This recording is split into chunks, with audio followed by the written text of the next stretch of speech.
Hi everyone, this is Amanda McGuire and this is my week 2 discussion board for MPA 590. So for this week's discussion, we're going to be taking a look at classical organization theories and their effect on my housing task force for San Bernardino County.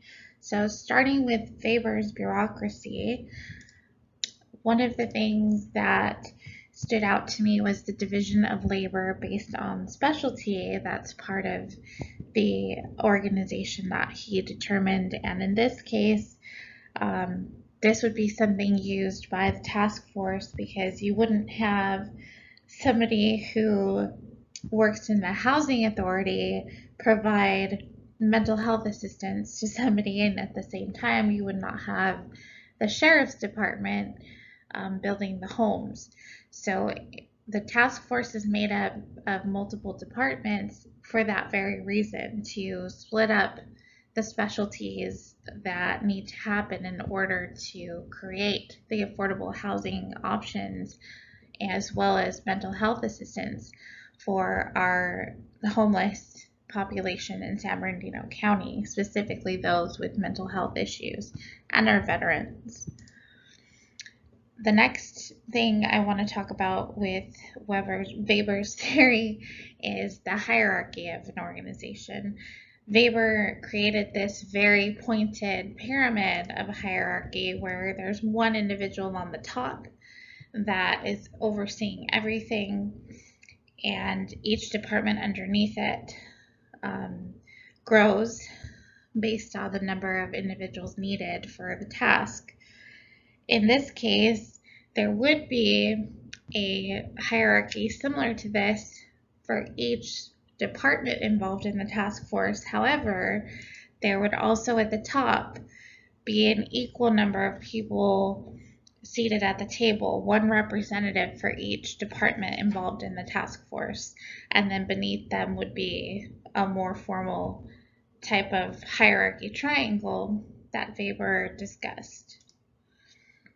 In Weber's bureaucracy, he talks about accountability and motivating workers in a punitive way, that in order to hold people accountable to their tasks, they need to view it as there will be negative consequences for not completing their tasks, and even sometimes legal consequences. In this task force, I don't see that as being a motivator.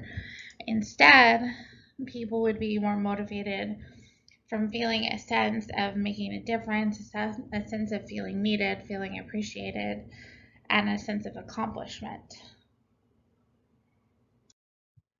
So the next classical organization theory I want to discuss is Frederick Taylor's scientific management. Part of his that's very similar to Weber's is that the tasks are based on specialty, but in this case, Taylor believed that tasks should be standardized, so the most efficient possible. They were studied for time, they were studied for removing movements or how to make things easy and quick and efficient so that the maximum output was possible with minimal input. In this case, for the task force, they can't really be standardized because with each individual that is identified for a home, or yes, or a home will have different needs. One may be a veteran who needs Veterans Affairs assistance, medical assistance. Another may need mental health assistance. Another one may have children, or, it's going to be different across the board. So there's no way to create one standard for how to handle each individual case. However, there would be quality standards across the board. Like Taylor wanted, there needs to be a standard held to keep everybody held accountable and to make sure everyone is served appropriately. There is no one best way. Again, the theory was that there would be one best way to get tasks done, but in this case, again, it's not possible as the needs of individuals will be different. One thing I got out of Taylor that I thought would be good for this is his performance measurement as a tool to measure outcomes.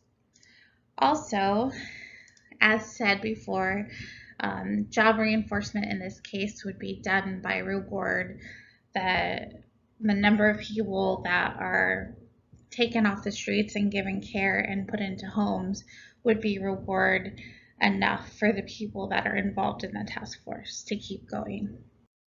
And that's all I have for today. Thank you very much.